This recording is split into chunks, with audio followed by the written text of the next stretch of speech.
Hello, guys.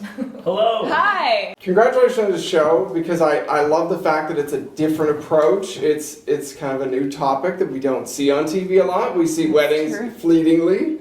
Yeah. What do you guys think of playing these characters who have to dive into doing this every day? It seems like a stressful job. You got the mic, sister. Go for It's a it. stressful job. It's a stressful job.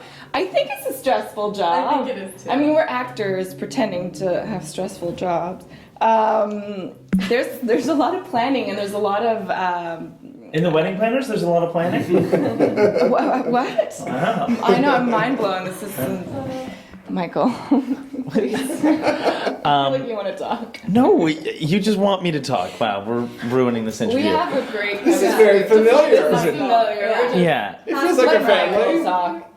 My character James has come back from New York where things ain't going so well, and he kind of gets pulled back into the family business. And I think throughout the course of the first season is him trying to figure out, does he want to be here or not? Is bridal wear beneath him, or is it where he's supposed to be? And I think sometimes he's like, oh, I'm good at this, and we're good at this together. And other times he's like, get me out of here. I don't want to be in this small town. As for Paige, she is the mother of two young girls, 10 and 8, and she has a husband, and she was mom's right hand, but now mom's gone, so she's trying to navigate being a mom and the head of this business, and dealing with the rivals and the finances, and so it's that's sort of her journey. Is she good enough? Because Marguerite our mother left quite a void.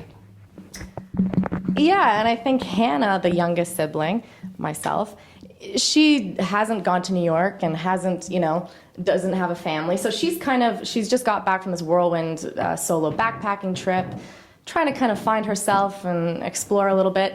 And she finds herself back at home, and she kind of becomes a lot of the emotional connection for a lot of these couples, I feel, because she's not as tied down with all of these other things going on, right? And that sometimes it's great, and sometimes I think it's a bit overwhelming when you take on all of that stress sometimes. But Right. but she's figuring it out, and they're doing it together. Well, is there going to be a point in the show where the family deals with the fact that your mother basically abandoned these characters? Like, she didn't really plan for her own death. So, is there a point where? Well, she planned ahead. I know The planner has planned. Yeah. But did the siblings have a feeling that later on they maybe were thrown into this and didn't really get a chance to deal with it early on? It's funny you asked that, because we're actually in the middle of shooting right now, and some things happen in this episode to my character that she's starting to feel that pressure a little bit, and maybe she's been suppressing it for a while, but it's starting to kind of bubble to the surface for me. Yeah, it's definitely a theme that we explore throughout the series, especially in the first few episodes, because Marguerite passes away earlier on in the series. But they're constantly questioning themselves whether or not it's for them, because it's a hell of a business. So yeah, what do you do? Yeah, I mean, I think she really has gone ahead and planned so much. She didn't tell us that she was sick, and it comes as quite a shock to us.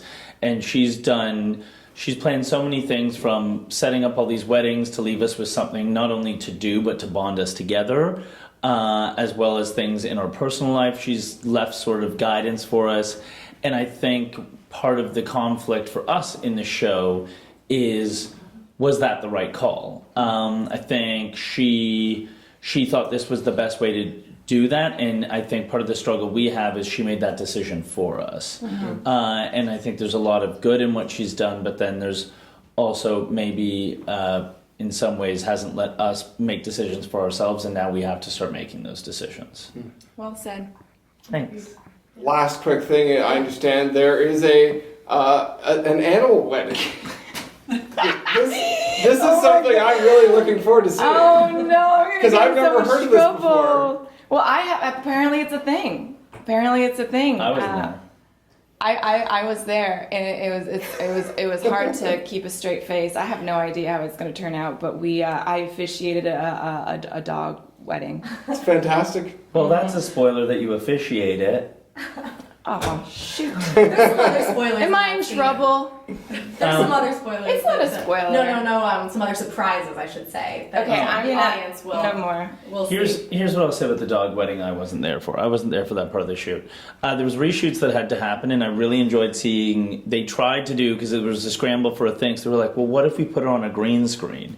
And there was a moment where you were on a green screen with no dogs. No. They didn't end up using that, and they did the thing for real later. But that was really fun to watch from the side. And then the other was I saw a photo of a lipstick that was not bought at MAC, if you know what I'm saying, at a dog wedding. So that was pretty good. Thank you guys so much. Really appreciate it. Thank you.